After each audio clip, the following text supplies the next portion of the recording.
au nom du délégué de la santé, au nom du ministre de la santé, que vous soyez volontaires et engagés. Cette campagne qui est très difficile. Sur le plan de la tâche du travail qui a accompli, difficile sur le fait du manque de moyens financiers et logistiques. Pourquoi parler de manque de bottes, manteaux, tout ça là? Difficile parce que parfois sur le terrain il y a des résistances des populations. Ou alors, elles perdent le temps, elles ne collaborent pas facilement. Tous ces éléments rendent difficile cette campagne, et malgré ça vous êtes toujours là et vous bravez toujours ces obstacles. Donc pour ça je vais vous dire merci du fond de cœur. Ce n'est pas un discours de politique, je ne suis pas un politicien, mais je vais vous dire sincèrement merci pour ceux qui sont là, pour ceux qui mettent le cœur pour aider les populations. Vous savez, le paludisme, on vous l'a déjà dit certainement, est la première cause de mortalité ici au Cameroun. On parle beaucoup de sida et tout ça machin, mais le palu tue plus que tout au Cameroun. Le palu cause la première cause de consultation à l'hôpital, c'est le palu. Là, ceux qui viennent à l'hôpital viennent parce qu'il y a le paludisme. Et ça a beaucoup d'effets négatifs. Ça fait dépenser l'argent des ménages. Le paludisme fait en sorte que on dépense beaucoup d'argent qu'on devrait consacrer pour aller construire nos maisons, acheter le terrain, éduquer nos enfants. Ça fait en sorte que parfois on manque de travail, on manque d'aller au marché pour vendre. Et quand on ne vend pas au marché, on n'a pas à manger à la maison. Dans les ménages les plus pauvres. L'enfant même qui doit aller à l'école, qui a le palu, il manque 3 jours de classe. Et 3 jours, il manque les enseignements, ce qui peut faire de lui un homme meilleur pour demain, pour sa famille et pour le pays. Donc ça, c'est les coûts du palu qu'on ne peut pas compter. Donc c'est une maladie qui est très dangereuse. Et une des armes efficaces, c'est cette campagne qui est en train de mener pour distribuer les moustiquaires, pour que dans chaque ménage, il y ait des moustiquaires. Donc elle doit prendre très au sérieux. Malgré les difficultés, on doit comprendre les enjeux. Et se dire qu'on doit s'engager pour pouvoir aider nos populations à lutter contre le paludisme parce qu'elle va faire des ravages au sein de nos populations. C'est pour ça qu'on a dit les populations doivent faire les populations elles-mêmes. On vous a choisi, vous, pour servir vos frères. Parce qu'avant, c'est nous-mêmes qui travaillons, les gens de la santé, pour vous. On a dit non, on ne fait pas assez, on ne peut pas couvrir tout le monde, on doit vous associer vous-même.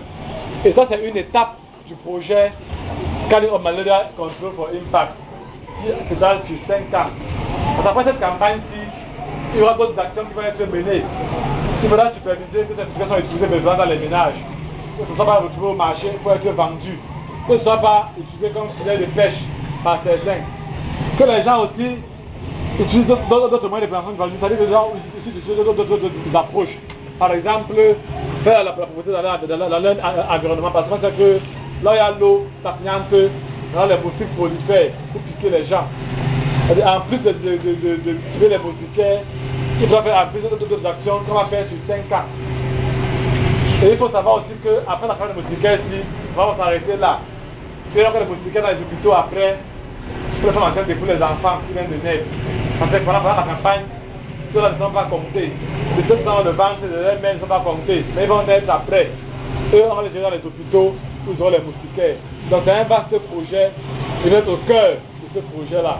Je tenais à vous le dire, à vous le rappeler, pour vous signaler pour la situation, l'enjeu, dans le contexte de la situation. Maintenant, par rapport à la campagne elle-même, vous voyez que c'est difficile chez vous là. Parce qu'il est déjà 10h10. Tout le monde n'a pas encore fini. On n'a pas les synthèses. On est embrouillé. Parce que ça va être mal fait sur le terrain. Quand c'est mal fait sur le terrain, après il y a des embrouilles à la synthèse. Ça met du temps. Vous allez faire ici 3 heures de temps là, pour faire la synthèse. Alors qu'ailleurs, là, ça les font en 9 heures, ils ont fini, tout le monde est parti. Mais vous n'avez pas encore fini à 10h15. Peut-être à 11h, vous n'aurez pas fini. Vous allez faire travailler en pendant combien de temps? Ça vous faites votre synthèse, vous n'avez pas le temps. Ça vous fait travailler mal, qu'après, ça met du temps pour analyser vos données. Les rapports ne sont pas prêts. Ils ne sont pas complets. Ils ne sont pas de bonne qualité. Donc on va revenir sur les fondamentaux, comme vous appelez la formation, pour faire un peu une révision. On dit que la répétition, c'est la mère des sciences. Et vous allez profiter pour poser aussi les questions, vous avez sur le terrain comme difficulté, pour qu'on va comment on peut les gérer ensemble. Ce qu'on ne pourra pas gérer, on va les transcrire, les reporter au niveau de la hiérarchie. Parce que nous, on a aussi nos chefs, à qui on doit rendre compte. Donc, premièrement, cette campagne est menée par ce qu'on appelle les OBC, Organisations à base communautaire. Donc, c'est vos associations de maman, de papa ou de COSA qui vous ont recommandé pour être ici là. Normalement, ce n'est pas le cas, parce que c'est un tort. Parce que les populations s'approprient elles-mêmes. Donc, on m'a dit, par exemple, qu'il y a une équipe, elle avec un bouche, ça n'a plus de registre. La seule possibilité de cette équipe-là doit informer l'association. Et quand je sors d'ici, je pars au commissariat. J'ai le nom de la dossier, monsieur, je vais faire comme ça, parce que c'est une base, on ne s'appuie pas avec les propriétaires. Sinon, c'est moi qui paie ma lade, qui paie ma tête. Je sors d'ici, je pars au commissariat pour porter plainte. Quand c'est monsieur. Je sais qu'on a son nom. On a son nom, n'est-ce pas? Donc, ne vous amusez pas. Celui qui prend les vouchers et les décharges. Celui qui disparaît un voucher, ça se risque de péril sur le plan pénal.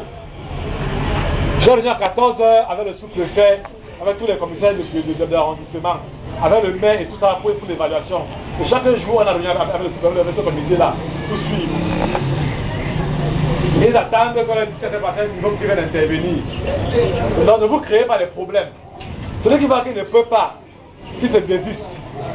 Celui qui s'engage, qui peut faire, qui fasse bien. Donc c'est jamais dit d'entrée de jeu. Donc arrangez-vous avec vos gens.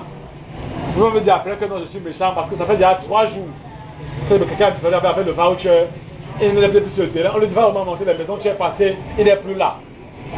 Donc là, je quitte d'ici, je pars au arrondissement pour porter plainte. Après, madame Edoka, je vais aller porter plainte avec monsieur Achadi. Advient qui pourra, on va me supplier après, parce qu'on a donné le temps aux gens de causer leurs erreurs.